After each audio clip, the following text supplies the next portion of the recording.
वहाँ कल ही मना ली गई। 14 जनवरी उनको पता है 14 जनवरी को होती है। वहाँ भी मैंने शुभकामनाएं दी थी। जैसा कि आप जानते हैं, सिंगापुर की सरकार के निमंत्रण पर जो LKY, जो वहाँ के आर्किटेक्ट रहे, प्रथम प्रधानमंत्री जिनने सिंगापुर का निर्माण किया है, उनके नाम पर एक्सचेंज फेलोशिप दी जाती है। वो फेलोशिप लेने के लिए मुझे वहाँ आमंत्रित किया गया था। ये एक संयोग था कि सिंगापुर की 50वीं वर्षगांठ पर भारत और सिंगापुर के संबंधों की 50वीं वर्षगांठ पर मैं 50वां व्यक्ति था दुनिया का जिसको ये फेलोशिप दी गई। जैसा कि आप जानते हैं, भारत में मैं चौथा था।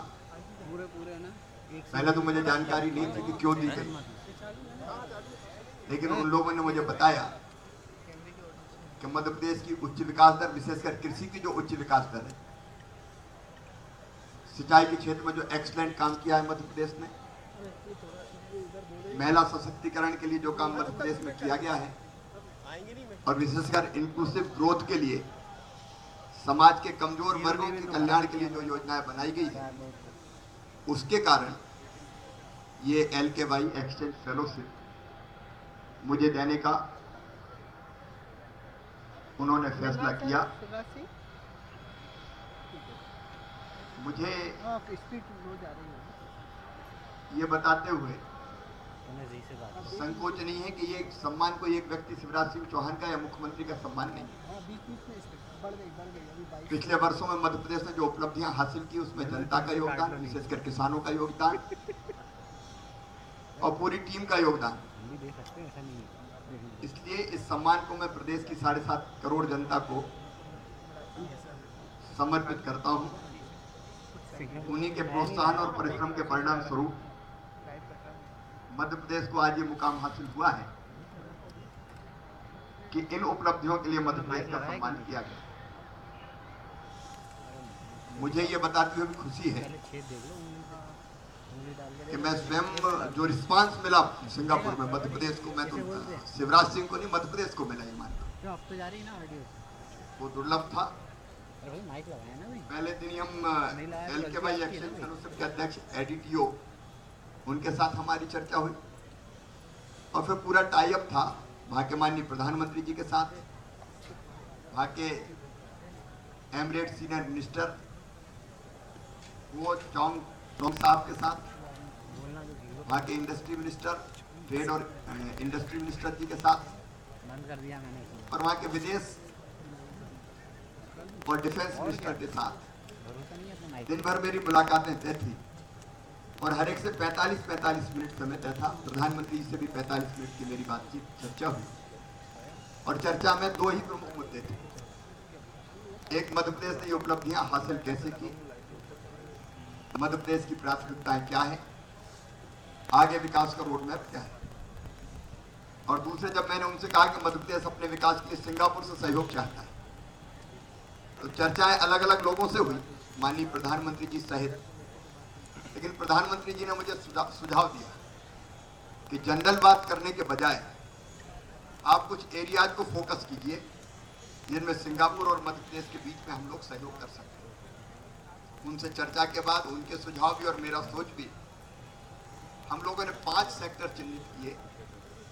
पहला सेक्टर था उसमें फूड प्रोसेसिंग, कृषि की उच्च विकास दर को देखते हुए, और मध्य प्रदेश में जैसा कि आप जानते हैं 15 लाख हेक्टेयर से ज़्यादा हमारी खेती हार्टिकल्चर की हो रही है, फूलों की, फलों की, सब्जियों की, औषधि खेती, उसका वैल्यू एडिशन कैसे हो। मुझे उन्होंने सुझाव दिया कि इंटरनेशनल ब्रांड कोई मध्य प्रदेश का बने, कंपनीज मिलकर बनाए। तो मैंने कहा बासमती राइस तो हमारा इंटरनेशनल ब्रांड ही है, दावत जैसी अनेकों कंपनियां बासमती चावल जो मध्य प्रदेश में उगाया जाता है उससे बना रही है, और दुनिया भर में अमेरिका और कनाडा जैसे देशों में तो 50% मध्य प्रदेश का बासमती चावल निर्यात किया जाता है। लेकिन और क्या हो सकता है, उस पर उनसे विस्तार से चर्चा हुई। एक तो फूड प्रोसेसिंग का क्षेत्र ऐसा है जिसमें सिंगापुर और मध्य प्रदेश मिलकर सहयोग करेंगे। दूसरा सेक्टर हम लोगों ने चुना रिन्यूएबल एनर्जी का, नवीन नवकरणीय ऊर्जा का, सोलर एनर्जी, विंड एनर्जी, जिसमें सिंगापुर की भी रुचि काफ़ी है, और क्लीन एनर्जी के नाते इसकी आवश्यकता भी दुनिया के बेहतर भविष्य के लिए बहुत ज़रूरी है। इसलिए दूसरा सेक्टर हम लोगों ने चुना, हम लोग रिन्यूएबल एनर्जी के क्षेत्र में मिलकर काम करेंगे। तीसरा सेक्टर है अर्बन प्लानिंग। अर्बन प्लानिंग में सिंगापुर की मास्टरी है। सिंगापुर को जिस मुकाम पर उन्होंने पहुंचाया है, अपने आप में अर्बन प्लानिंग का दुनिया का सर्वश्रेष्ठ उदाहरण आज सिंगापुर है। उन्होंने मुझे आश्वस्त किया कि अर्बन प्लानिंग के मामले में हमारे अधिकारियों को प्रशिक्षण देने थे, क्योंकि मैंने बताया स्मार्ट सिटी हम बना रहे हैं, 7 स्मार्ट सिटी भारत सरकार के सहयोग से बना रहे हैं, और बाकी शहरों को भी हम बुनियादी सुविधाओं से युक्त करना चाहते हैं, एक तरह से स्मार्ट बनाना चाहते हैं। और इसलिए अधिकारियों की कैपेसिटी बिल्डिंग से लगा के प्लानिंग तक, और उसके साथ सीवरेज का सिस्टम, वाटर रिसाइकलिंग का मामला है उसमें सहयोग, वाटर मैनेजमेंट के मामले में सहयोग करने की बात हुई है, और ड्रिंकिंग वाटर का प्रबंध कैसे बेहतर किया जा सकता है और शहरी इंफ्रास्ट्रक्चर को कैसे बेहतर बनाया जा सकता है, उसमें उन्होंने कहा कि हम लोग मिलकर काम करेंगे, हम लोग सहयोग करेंगे। जो चौथा हमारा क्षेत्र था वो था स्किल डेवलपमेंट, कैपेसिटी बिल्डिंग का। मैंने इंस्टीट्यूट ऑफ टेक्निकल एजुकेशन, वहाँ का जो इंस्टीट्यूट है उसका भी दौरा किया, और मैं ये देख के मुझे सुखद आश्चर्य हुआ कि जिस स्तर की ट्रेनिंग देते हैं, हाँ, हवाई जहाज सुधारने से लगा के, गाड़ी सुधारने से लगा के, खिलौने बनाने से लेके, खाना बनाने से लेके और बाल काटने तक की जो ट्रेनिंग दी जाती है, जो आवश्यकताएं सिंगापुर की, उसको देखते हुए लगभग 28,000 बच्चे एक इंस्टीट्यूट में ट्रेनिंग पाते हैं, और वो ट्रेनिंग इतनी उच्च स्तरीय है कि उसके बाद रोजगार मिलना सुनिश्चित ही होता है, सुनिश्चित होता है। मैंने अपनी ITI से जब तुलना की तो मुझे लगा कि सच में हम बहुत पीछे हैं और बहुत काम करने की आवश्यकता है। तो मैंने उनसे आग्रह किया कि इस सेक्टर में हम आपका सहयोग चाहते हैं, क्योंकि मैं खुद भी ये मानता हूँ कि हर एक को इंजीनियर बनाने की जरूरत नहीं। MA MSc M.Com हर एक करे और फिर छोटी सी नौकरी ढूंढे लाइन लगा के, उसकी ज़रूरत नहीं है। समय का भी, पैसे का भी वो दुरुपयोग है। और मैं ये मानता हूँ कि 12वीं के बाद जिनको सीधे काम करना है, जॉब पाना है, रोजगार पाना है, उनको इस स्तर की ट्रेनिंग अगर दे दी जाए, कैपेसिटी बिल्डिंग अगर कर दी जाए, तो हमारी ज़रूरत भी पूरी होगी और रोजगार भी मिलेगा। मुझे खुशी है कि उन लोगों ने ये स्वीकार किया है कि मध्य प्रदेश के साथ मिलके वो हमारी ITI को कैसे बेहतर कर सकते हैं, पाठ्यक्रम क्या बढ़िया हो सकता है, नए ट्रेड कैसे लाए जा सकते हैं, और जो हमारे ट्रेनर्स हैं उनको ट्रेनिंग देने में भी उन्होंने कहा कि हम उनको भी ट्रेनिंग देंगे, प्रशिक्षण देंगे, पाठ्यक्रम तैयार करने में सहयोग करेंगे। हम खुद कर रहे हैं मध्य प्रदेश, सब कुछ हम उन पर नहीं छोड़ेंगे, लेकिन उनने जो बेहतर किया है उससे मध्य प्रदेश सीख के अपनी ITI को कैसे बेहतर कर सकता है, स्किल डेवलपमेंट सेंटर को कैसे बेहतर कर सकता है, उस दिशा में हम कदम उठाएंगे। और 5वां जो सेक्टर हम लोगों ने चुना वो IT का सेक्टर, क्योंकि मध्य प्रदेश में मैंने बताया TCS, इन्फोसिस जैसी बड़ी IT कंपनी आ रही है और IT के विकास की काफ़ी संभावना है। उन्होंने भी इसमें सहयोग करने का मुझे आश्वासन दिया है। अब ये केवल बात नहीं हुई, हमारे जो MOU 4 हुए हैं, आप देखेंगे कि इन 5 सेक्टर में से 4 पर हमने सिंगापुर में MOU साइन हुए हैं। ये MOU केवल इसके नहीं कि हम इतने का निवेश करेंगे, ये MOU है। एक हमारा हुआ है urban town and country planning, Madhya Pradesh सरकार और सिंगापुर कारपोरेशन इंटरप्राइज। ये सिंगापुर कारपोरेशन इंटरप्राइज विदेश मंत्रालय की संस्था है उनकी, सिंगापुर की, और ये urban planning, capacity building, urban planning के लिए प्रशिक्षण, और उसके साथ साथ जैसे मैंने बताया जूनियर सीनियर लेवल के ऑफिसर्स को प्रशिक्षण देने का काम भी करेगा। मास्टर प्लान बनाने में, सीवेज का सिस्टम, वाटर मैनेजमेंट, इन सब में सहयोग प्रदान करेगा उनके विदेश मंत्रालय की संस्था है। कुल मिला के सिंगापुर सरकार इसमें हमें सहयोग प्रदान करेगी। दूसरी तकनीकी शिक्षा और कौशल विकास विभाग जो मध्य प्रदेश का है, उसका MOU हुआ है institute of technical education and educational services Singapore, ITES। ये तकनीकी प्रशिक्षण और कौशल मैनेजमेंट की सिंगापुर सरकार की बड़ी प्रतिष्ठित संस्था है। मध्य प्रदेश के पॉलिटेक्निक ITI की संस्थाओं में प्रशिक्षकों का प्रशिक्षण, जैसे मैंने बताया, रोजगारोन्मुखी ट्रेड्स का चयन, दिए जाने वाले प्रशिक्षण के लिए पाठ्यक्रम की तैयारी करना, ये सब करेगी। और ये ऐसी संस्था है जो भारत सरकार को भी नेशनल स्किल डेवलपमेंट मिशन के साथ के लिए सहयोगी के रूप में, भारत सरकार के सहयोगी के रूप में भी काम कर रही है। जो हमारा तीसरा एमओयू हुआ रिन्यूएबल एनर्जी के सेक्टर में हुआ।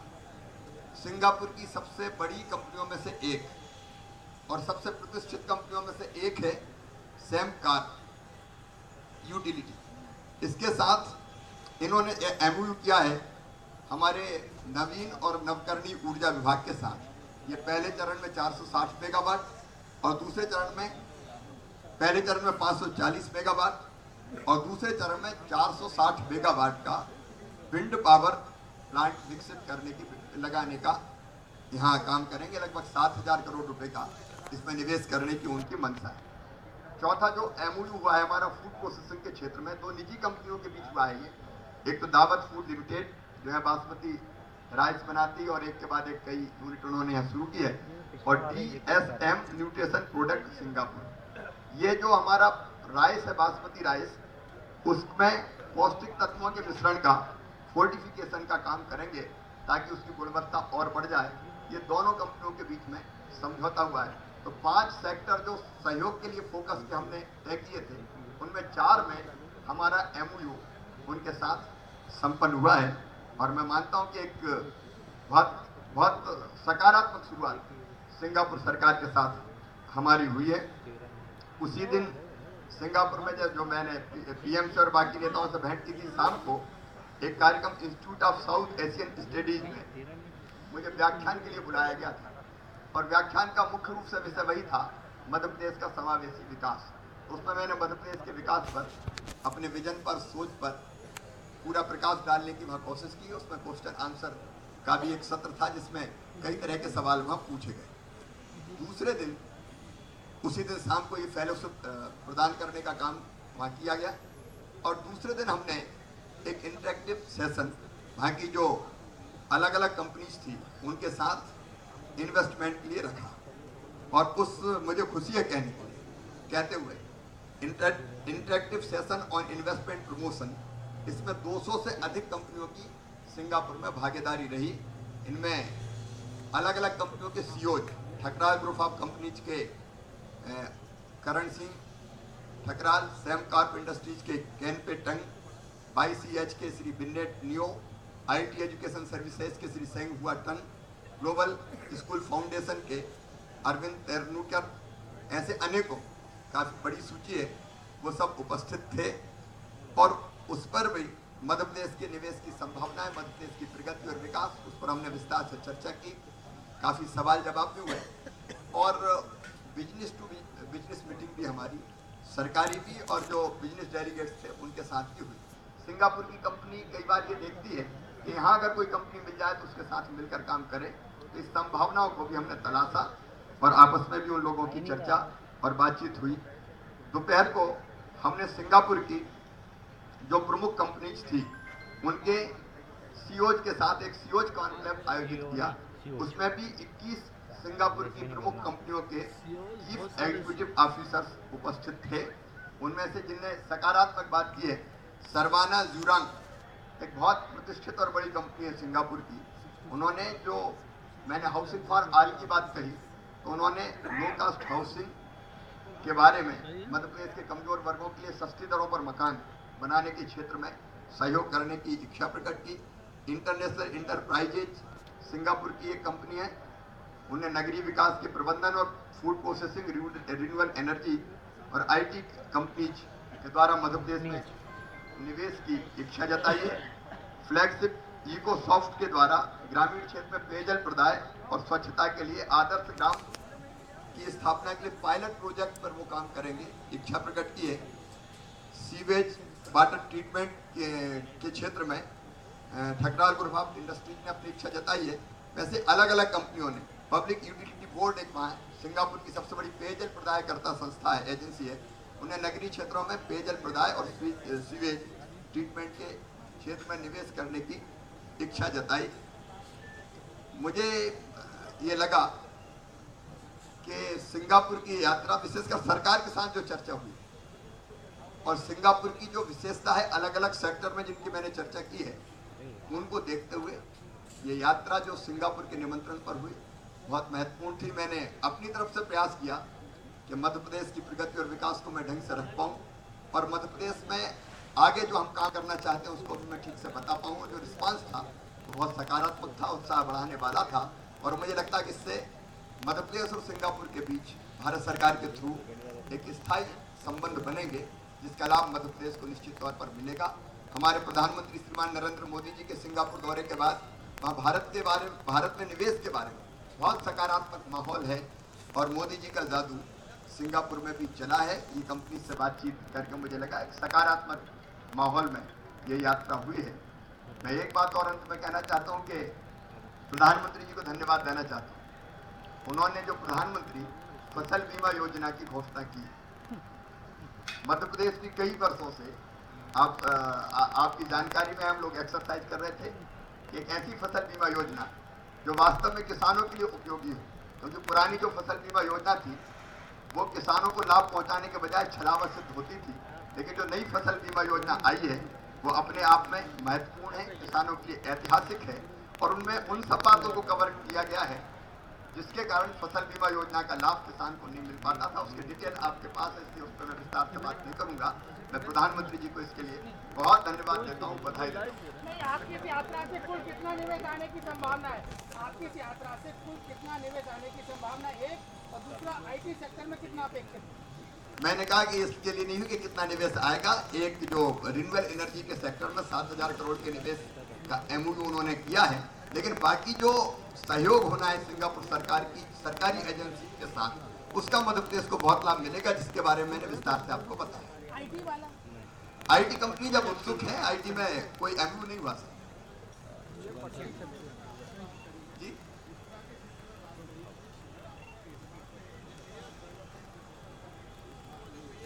अभी तो हम स्मार्ट सिटी जो 7 शहरों को हम लोग बना रहे हैं, उसमें केमिस्ट्री बिल्डिंग के लिए अपने अफसरों को वहाँ भेजेंगे।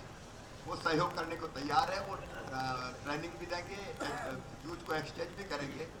लेकिन हमने ये भी कहा कि हम केवल 7 शहर नहीं, आपकी जानकारी में मध्य प्रदेश ने वर्ल्ड बैंक के साथ टाई अप करके अपने सारे शहरों में पीने के पानी की व्यवस्था करने का फैसला किया। उसके लिए हम धनराशि जुटा रहे हैं, सीवरेज की सिस्टम की हम व्यवस्था कर रहे हैं, इंफ्रा के लिए मुख्यमंत्री शहरी अधोसंरचना हमने बनाई है।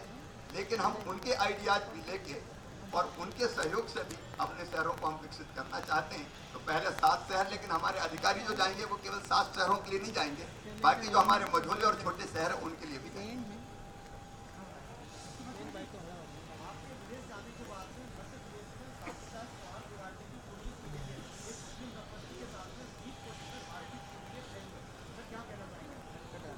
ये मध्य प्रदेश में सांप्रदायिक सौहार्द बना रहे, ये हमारी प्राथमिकता है, और मैं मानता हूं कि इसमें हम लोग सफल रहे हैं, आगे भी सफल होंगे। मध्य प्रदेश के लोग मिलजुल के स्नेह से, सद्भाव से, प्रेम से साथ रहेंगे। उसके लिए हर संभव जो आवश्यक कदम है वो पहले भी उठाएं, आगे भी उठाएं।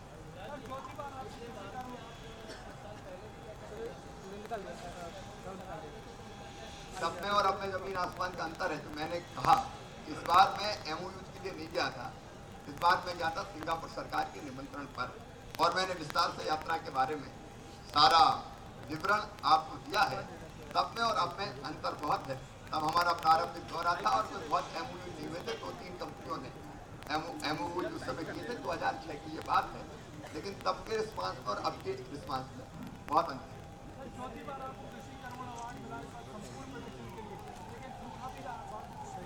अभी जरा मैं पूरी जानकारी ले लूँ, फिर बोलूँ।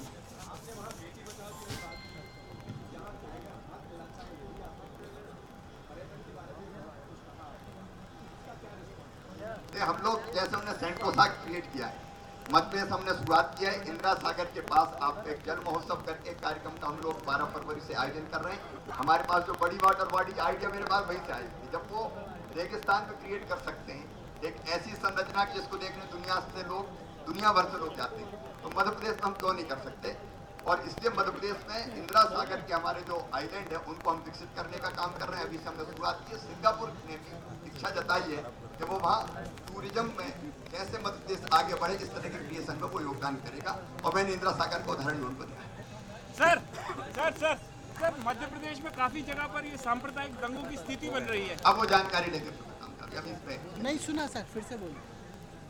अब मकर संक्रांति की एक बार फिर आप सबको बहुत बहुत शुभकामनाएं। और मकर संक्रांति का उत्सव आज आपके साथ ही मना लिया जाए तिल गुड़ खिला के। बहुत बहुत धन्यवाद। हो जाने दीजिए।